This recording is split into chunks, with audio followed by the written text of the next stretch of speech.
بسم اللہ الرحمن الرحیم۔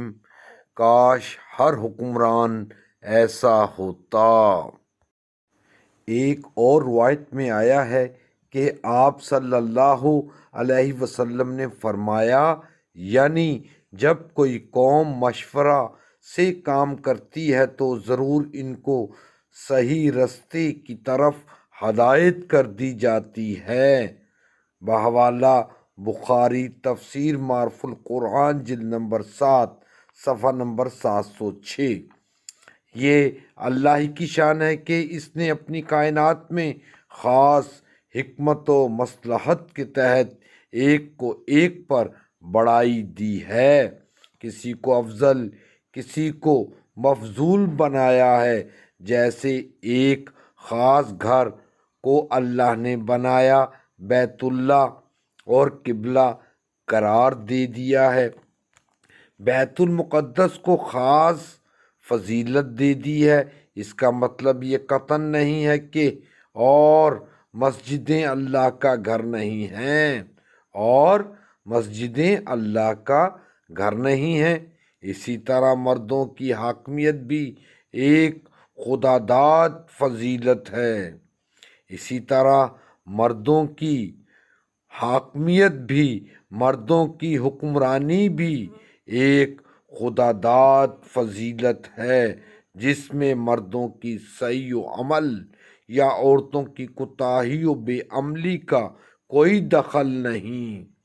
یہاں یہ بات بھی ذہن میں رکھتے ہوئے آگے بڑھیں کہ کسی کو ولایت و حکومت کا استحقاق دعویٰ محض زور آوری، زبان بازی اور شہرت و دولت سے قائم نہیں ہوتا، بلکہ کام کی صلاحیت و اہلیت ہی اس کو حکومت کا مستحق بنا سکتی ہے۔ کسی شخص کو حاکم یا قاضی یا محکمے کا افسر بنانے کے لیے سب سے پہلے دیکھنے کی بات یہ ہے کہ اس میں خدا کا خوف اور آخرت کی فکر ہے یا نہیں، اور اس کے اخلاق و کردار کی کیا حالت ہے۔ اگر یہ محسوس ہو کہ اس کے دل میں خوف خدا کی بجائے خواہشات نفسانی کی حکمرانی ہے، تو خواہ وہ کیسی ہی اعلیٰ ڈگریاں رکھتا ہو اور اپنے فن میں کتنا ہی ماہر اور پختہ کار ہو، اسلام کی نظر میں اس کو حاکم یا قاضی بنانا جائز نہیں۔ اسلام کی نظر میں اس کو حاکم یا قاضی بنانا جائز نہیں، اور نہ ہی وہ کسی اونچے منصب کا مستحق ہے۔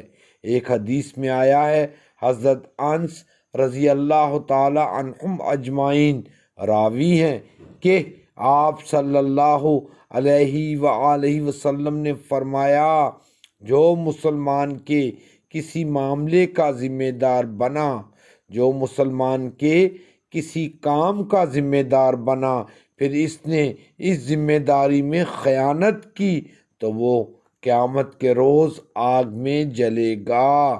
استغفر اللہ۔ بحوالہ المعجم الصغیر طبرانی صفحہ 78۔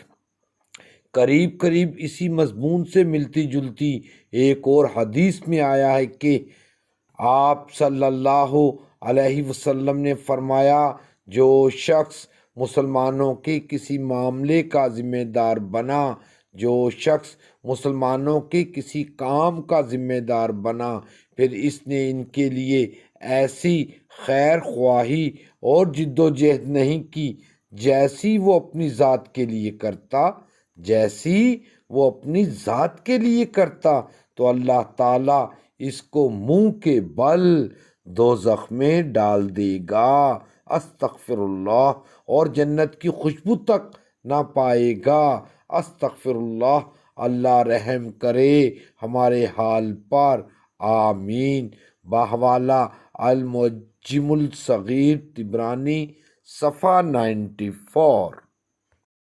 صلی اللہ علیہ وسلم سبحانک اللہم و بحمدک اشہد ان لا الہ الا انت استغفرک و اتوب الیک سبحانک اللہم و بحمدک اشہد ان لا الہ الا انت استغفرک و اتوب الیک آمین۔ اے اللہ تیری ذات پاک ہے، تمام تعریفوں کے ساتھ میں گواہی دیتا ہوں کہ تیرے سوا کوئی عبادت کے لائق نہیں، کہ تیرے سوا کوئی معبود نہیں۔ تجھ سے معافی چاہتا ہوں، تجھ سے بخشش چاہتا ہوں اور تیرے حضور توبہ کرتا ہوں، الہی قبول فرما، آمین۔ بحوالہ تحفۃ النساء، صفحہ نمبر 28، 1/4/2021۔ اللہ اکبر۔